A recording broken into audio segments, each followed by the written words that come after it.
I swear to God, this is not a parody. This is a real story in the CBC. PM, a devotee of Michael Barber's result-oriented management theories. Oh, is Justin Trudeau a devotee of certain management theories? He can engage in discussions about management theories. Really? From early on, Trudeau's government, laden with myriad promises, has been taking guidance from the teachings of Michael Barber, a British political advisor whose theories of result-oriented management have come to be known as deliverology. Okay, so some foreign guru is fleecing Canadian taxpayers by using buzzwords with Trudeau, and Trudeau's fallen in love. Why not just read him fake Twitter tweets from Davos Guy or Jeff Jarvis, like I just did? Save some money. How come we're hiring foreigners at what, 6, 7, 8 figures for deliverology? Why not just read the parody stuff I was doing? They really went big with this cult. Take a look at this. How deliverology can help Canada's public sector pragmatists. For some time now, it's been acknowledged that more data in the right hands means more insights, but the unprecedented opportunity for our governments to use those insights to improve the lives of citizens has yet to materialize in any significant way. Didn't I just read that to you from Davos, man?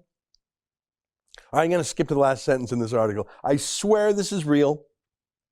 This is from the Hill Times, which is an Ottawa newspaper. This is not a parody account, I swear.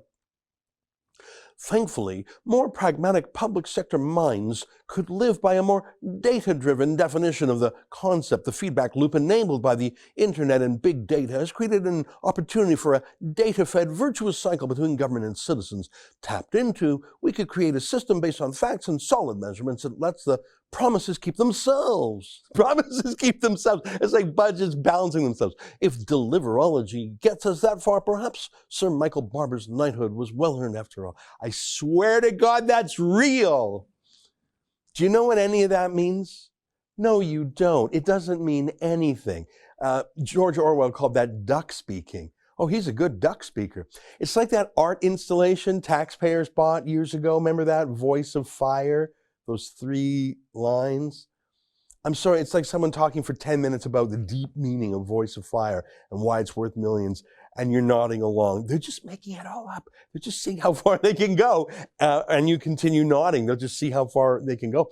Here's an article in 2016 in a very smart think tank propped up by Canadian taxpayers. It's called, Will Deliverology Work for the Canadian Government? Here's the same think tank 3 years later. Whatever happened to deliverology? Yeah, a lot of people made a lot of money off gullible Canadian taxpayers. That's what happened. Here's the Globe and Mail more recently. Trudeau government's deliverology experiment ends with a whimper. You don't say. You don't say. Here's another from the National Post. Public servant tasked with monitoring how Liberal government was keeping promises leaves role. Michael Mandelson is returning to academia after 4 years in the Privy Council office, the bureaucratic operation that supports the Prime Minister. How much money did he make off this whole scam? We will probably never know. Which brings me finally to the news today. Look at this story in the Globe and Mail. Ottawa's $1.5 billion foreign aid initiative has spent only $120,000 so far. Oh, foreign aid, that's the kind of thing that thinkfluencers normally like. And look there's Bono. He's really a top dog thinkfluencer. And look at the caption. Irish pop star Bono, founder of the anti-poverty advocacy group known as the One Campaign, seen here with Justin Trudeau in Montreal, had praised the 2018 Trudeau budget as smart, women-centered policy and leadership in action. Oh my God. Here, let me read. Nearly 3 years after announcing $1.5 billion in new financing programs for foreign aid, Ottawa has dispersed only a tiny fraction of the promised money, just $120,000 so far. The Trudeau government won praise from aid agencies in February 2018 when it announced $1.5 billion for 2 new financing tools, an International Assistance Innovation Program, IAIP, and a sovereign loan program. I love that last part, International Assistance Innovation Program, IAIP, because really, who knows more about innovation in international assistance than the government, especially Justin Trudeau's government? Let me read more buzzwords. This is really in the newspaper. Ottawa touted the new programs as groundbreaking approaches to development assistance, allowing the use of private sector methods such as equity investments, guarantees, and conditionally repayable contributions to bring new funding to developing countries. Groundbreaking.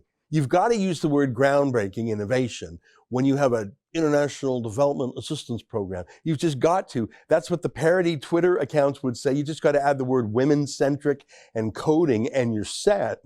You know, I wanted to tell you that because in these bleak times, in these dark days, this is a little glimmer of hope, a little bit of good news.